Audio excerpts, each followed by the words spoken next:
রাষ্ট্রের মালিকানা দিল্লির দাসত্ব থেকে আমরা বাংলাদেশের হাতে ফিরাইয়া দেব। রাষ্ট্রের মালিকানা আওয়ামী লীগ, জাতীয় পার্টি এবং 14 দলীয় দিল্লির কুলাঙ্গারদের থেকে এই রাষ্ট্রকে তার মানুষের কাছে, নাগরিকদের কাছে ফিরাইয়া দেওয়া হবে। ইমিডিয়েটলি এনসিসি ব্যাংকের সাথে নেগোশিয়েট করে আমার কৃষকের উপরে যতগুলো মামলা করা হয়েছে এগুলো তুলে নেবেন, এই ঋণগুলো মওকুফ করবেন, প্রয়োজনে কৃষককে ক্ষতিপূরণ দেবেন যেন সে আগামী বছর ভুট্টা চাষ করেন। এটাই হচ্ছে গণঅভ্যুত্থান পরবর্তী বাংলাদেশে যেই দুয়ে দায় এবং দরদের রাজনীতির কথা আমরা বারবার বলছি, এটা হচ্ছে সেই রাজনীতি। কৃষককে ছোট করে, কৃষককে জেলে পুরে, কৃষককে মিথ্যা মামলায় আটকিয়ে দিয়ে নতুন বাংলাদেশ করা যাবে না। অন্তর্বর্তীকালীন সরকারকে বুঝতে হবে, গণ অভ্যুত্থানের স্পিরিটকে যদি আপনারা ধারণ না করেন, বাংলাদেশ 2 যেই স্বপ্ন নিয়ে আজকে হাজির হয়েছে তরুণদের মাঝে, সেটাকে ধারণ না করেন, আমার কৃষক যে আমাকে করোনার সময় খাইয়ে পরিয়ে বাঁচিয়ে রেখেছে, যেই কৃষক ঝড়ে বৃষ্টিতে রোদে পুড়ে আমাকে প্রত্যেক দিন শহরের খাবারগুলোর দোকানে খাবার সাপ্লাই দেয়, তাকে বাঁচিয়ে রাখা হচ্ছে গণ অভ্যুত্থানের বাংলাদেশের স্বপ্ন। এটাই হচ্ছে বাংলাদেশ 2। এটা শুধু পাটগ্রাম হাতীবান্ধার বিষয় না, এটা বাংলাদেশের অর্থনীতির বিষয়, এটা বাংলাদেশের উত্তর অঞ্চলের কোটি কোটি মানুষের মঙ্গাপীড়িত অভাব অভিযোগ থেকে ফিরে এসে নতুন বাংলাদেশের অর্থনীতি রূপ তৈরি করবার ব্যাপার। এই লড়াইটা আমাদের কালেকটিভলি লড়তে হবে এবং এই লড়াইয়ের অগ্রনায়ক ছিলেন মরহুম এরশাদ হোসেন সাজু।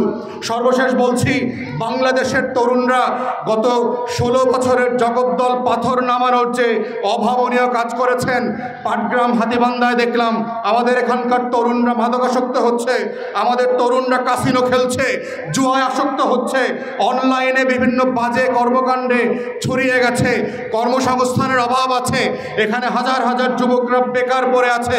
অতএব বাংলাদেশ সরকারকে, স্থানীয় প্রশাসনকে কৃষি ব্যাংকের মাধ্যমে লক্ষ লক্ষ টাকা এখানে ঋণ, সুদমুক্ত ঋণের বন্দোবস্ত করে দিয়ে ভুট্টা চাষের বিপ্লবকে নতুন প্রজন্মের বিপ্লবে রূপান্তর করা দরকার এবং সেটার মাধ্যমে এইখানকার কৃষকরা যেভাবে উপকার হবে, এখানকার তরুণ যুবকদের জব তৈরি হবে, ঠিক একইভাবে এখানে অন্যায় এবং অবিচার, মাদকের আসক্তি থেকে তরুণদেরকে, যুবকদেরকে আমরা বের করে নিয়ে আসতে পারবো। যুব মন্ত্রণালয়ে যারা আছেন প্রশিক্ষণ দেন, বাংলাদেশের লক্ষ লক্ষ তরুণদেরকে নতুন করে ভুট্টা চাষে আগ্রহী করে তোলেন, সুদমুক্ত ঋণ দেন, বাড়িতে বাড়িতে খাবার এবং খামারের ব্যবস্থা করেন যেন পেশায় ফিরে আসতে পারে, নিজস্বতা বজায় রাখে, সম্মানের সাথে, মর্যাদার সাথে নাগরিক আকারে বেঁচে থাকতে পারে। এটাই হচ্ছে মরহুম এরশাদ হোসেন সাজুর সেই স্বপ্নের পাটগ্রাম। এটাই হচ্ছে আমাদের রাজীব ভাইয়ের নতুন রাজনীতির বাংলাদেশ। এভাবেই সবাই মিলে বাংলাদেশের 2 গণ অভ্যুত্থানের বাংলাদেশ গড়বে। এভাবেই নেতৃত্ব দিয়ে আবু রাইয়ান রসি নতুন করে পাটগ্রামকে সাজাবে। সম্মিলিতভাবে এই বাংলাদেশটাই হবে আমার আপনার বাংলাদেশ। এটাই হবে শহীদ প্রেসিডেন্ট জিয়াউর রহমানের বাংলাদেশ।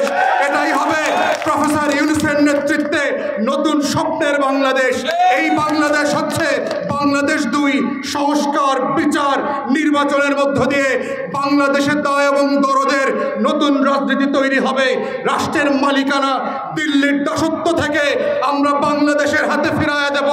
রাষ্ট্রের মালিকানা আওয়ামী লীগ, জাতীয় পার্টি এবং 14 দলীয় দিল্লির কুলাঙ্গারদের থেকে এই রাষ্ট্রকে তার মানুষের কাছে, নাগরিকদের কাছে ফিরাইয়া দেওয়া হবে।